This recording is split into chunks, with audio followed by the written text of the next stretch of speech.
I just can't believe, and I'm always amazed at the fact that this is really happening in real time.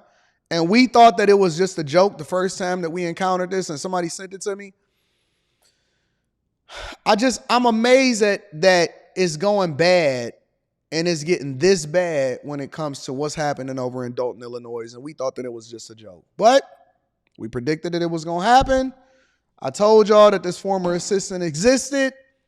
I didn't want to talk about it until we had actual proof, and that she decided that she wanted to come out because she had been sitting back in the tracks just chilling and relaxing. But Tiffany Henyard's former assistant decided that she wanted to come forward and tell all what happened about a sexual assault and what really happened in Vegas. They thought that they was just spending the county's money. Nah, there was people getting buzzed down unsuspectedly over in Vegas. We here. I haven't seen it. I'm reacting to it for the first time. And so we going to all check it out.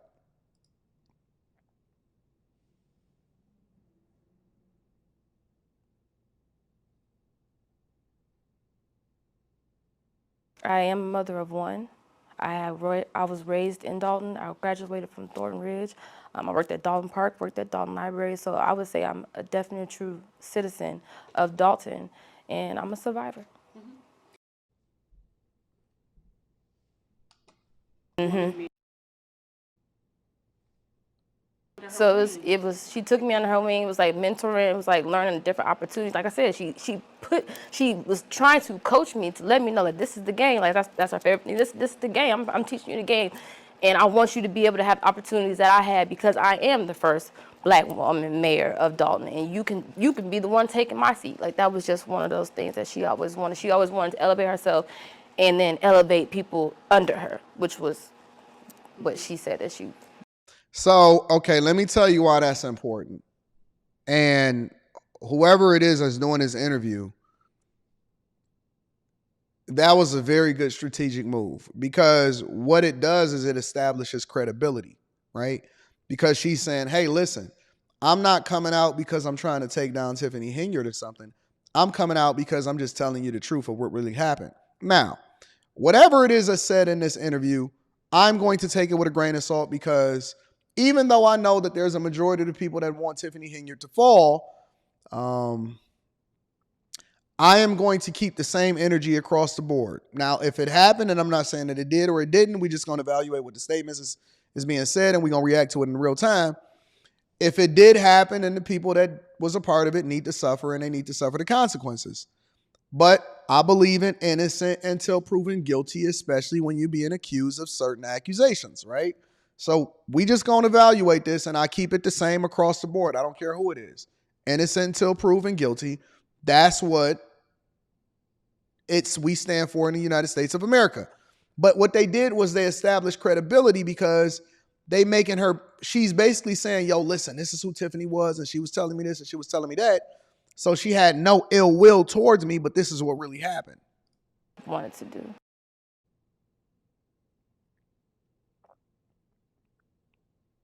And upon meeting him and then being around him, I deemed him the Uncle Drew. Like, I gave him that name, and it went all the way down to the mayor calling him Uncle Drew just regularly. That was just his name, because he made everyone feel comfortable. I've even been in places by myself with him, in cars, wherever, by myself, plenty of times before ever anything. And he's never gave me an inkling of he'll harm me, he will make a pass at me. He's never done any of that. So yes, I deemed his Uncle Drew, because now I feel like if I step out of here and how I know you that you fight for these other people, these other victims and all of that, you have my back. I'm pretty sure I'm safe if I'm with you. And that was the relationship that he allowed me to take from him. Until you get by yourself naked. The other assistant. Why are they muting out the person that's asking the questions? Let them ask a question. Until you get by yourself in a certain way. See, you think, I tell women this all the time, and this is why I say it's very difficult for men and women to see each other or to be friends in a lot of instances, because the way you think that they see you, even though they are chameleons in front of you, is completely different from how they really see you and how they really want you.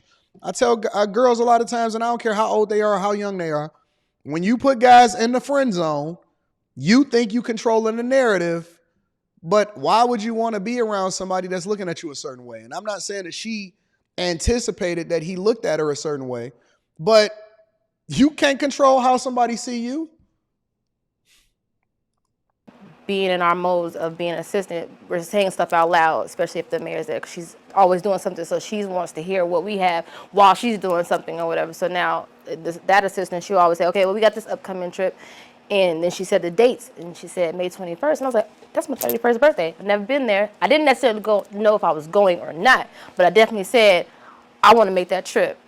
So Tiffany was, telling me, like, this is not, no trip like that. Like this, we're going down there for business. And I said, well, I definitely understand, but I still never been in the vicinity of Vegas. So even if I could just be there, and it's my birthday, I would still feel good. But I was like, you know how hard I work anyway, so I'm not even worried about that. And that was the conversation.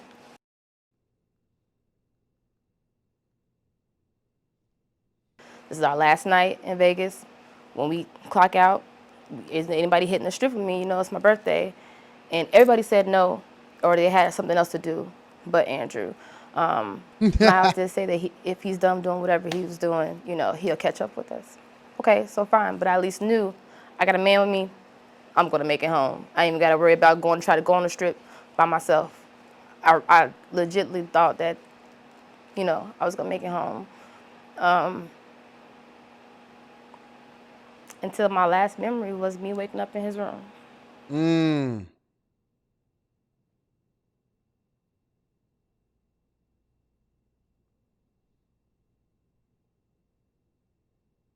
Why not now?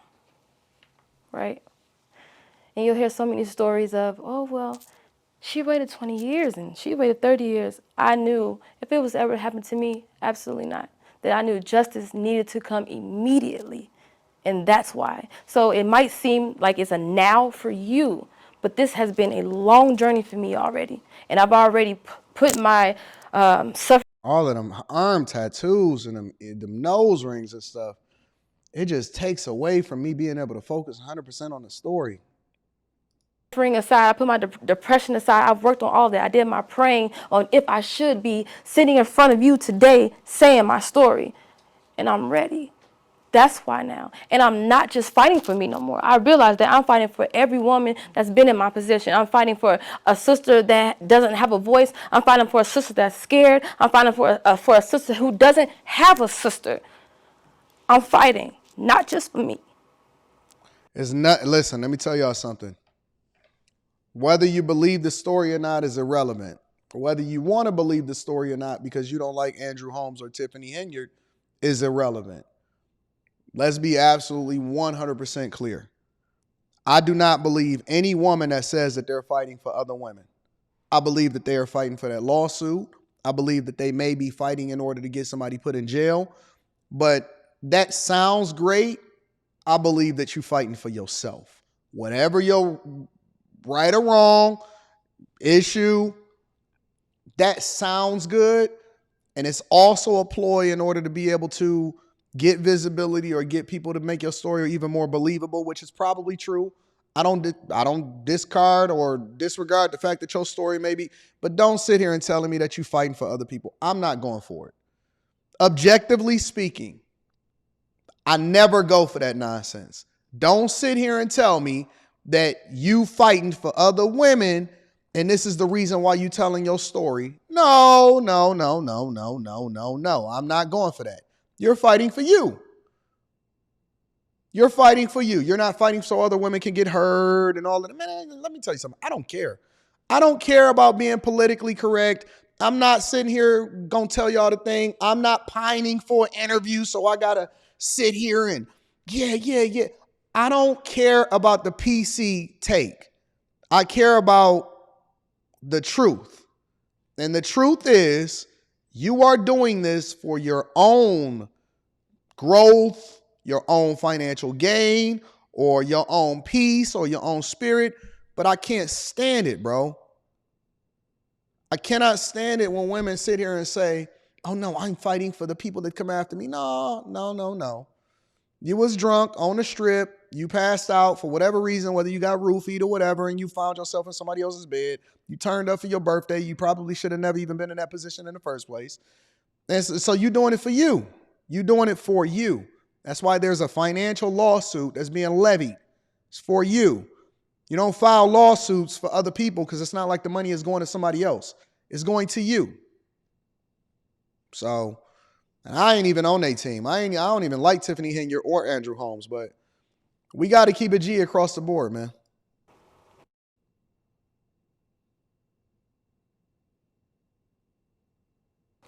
I would like to say thank you, Officer Miles, for being my hero. You're the only person that stood up for me, opened your mouth, had the dignity to put everything that you had aside, your whole life, your whole personal life, for somebody that you didn't even know. You honored the badge that you vowed for, and I appreciate you for that. Shout out to him. And I pray to God that you get infinite blessings, because you deserve that. And I thank you so much for even being a human being, not even just a police officer. You felt what was right. You felt what was wrong, and you stood on that. And you made it to the end to help me. And not only me, now you're helping so many other people. So thank you so much, so much. What other survivors? What are they talking about? You know, a lot of people have been telling me they're so proud of me. And at first I never understood what they could be proud of, because I just felt like I was just doing what's right because it happened to me. But then coming out and the news putting out my report, and hearing that it might be possibly other victims, that broke me even more. But it was like, that's why they proud of you. Because what other victims? Okay, I am 1,000% out of the loop. Maybe I haven't been paying attention to what was going on in Dalton. So all of a sudden, it's a whole... Nah, listen. Look. If something happened to this woman, then they should be prosecuted to the furthest extent of the law. But we not going to do this Me Too junk no more. We not. I don't... Look, for me personally, I don't by default just start believing people. If there's not no other police reports, if it ain't no other kits that you can go through and prove this, I'm not going for it, bro. And I know he the creepy uncle, but stop, bro. Stop. I'm not doing it. I don't. I believe in innocent until proven guilty. I believe in innocent until proven guilty. And so I haven't heard about no other victims. I don't know about any of that other stuff. But I need to see it for myself. I'm not just gonna go based off of public opinion. I don't believe in convicted in the court of public opinion. you let them women feel like I can say something and somebody's gonna stand with me because I was done wrong. And I want to say to them, I know it's hard. I see you, Connie. Thank you for the insight. I promise you.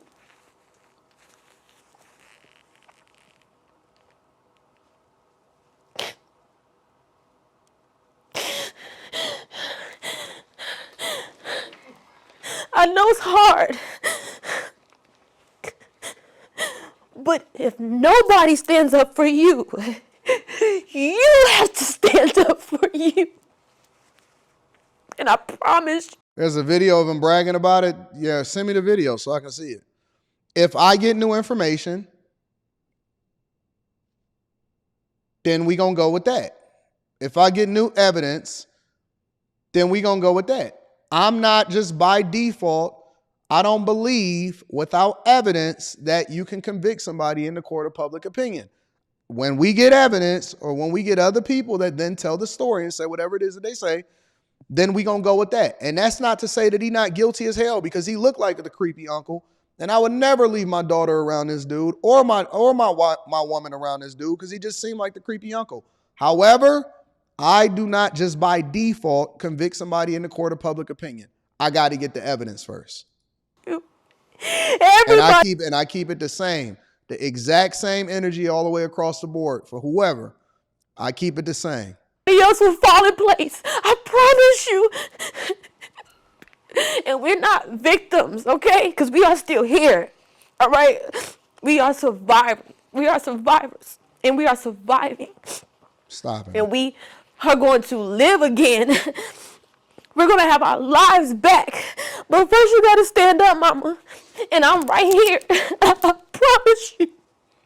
If any of y'all who's watching this need me, I will be right there, no matter where you at. And this is what I'm starting the foundation of. We're stronger together. Okay. All right. That's it. That's all I got here. I get it. Listen, victim, make sure that we hold him accountable, let him have his day in court. But see, as far as I knew, I don't think that there was any criminal charges that was filed against him. Y'all gonna have to bring me up to speed. I gotta talk to some people. I'm gonna make some phone calls and get up to speed because I've been trying to stay away from this whole situation that's been happening in Dalton until we actually got some concrete evidence, and then we go based off of that. But, y'all got to bring me up to speed of what's happening over there in Dalton, and then we'll go from there.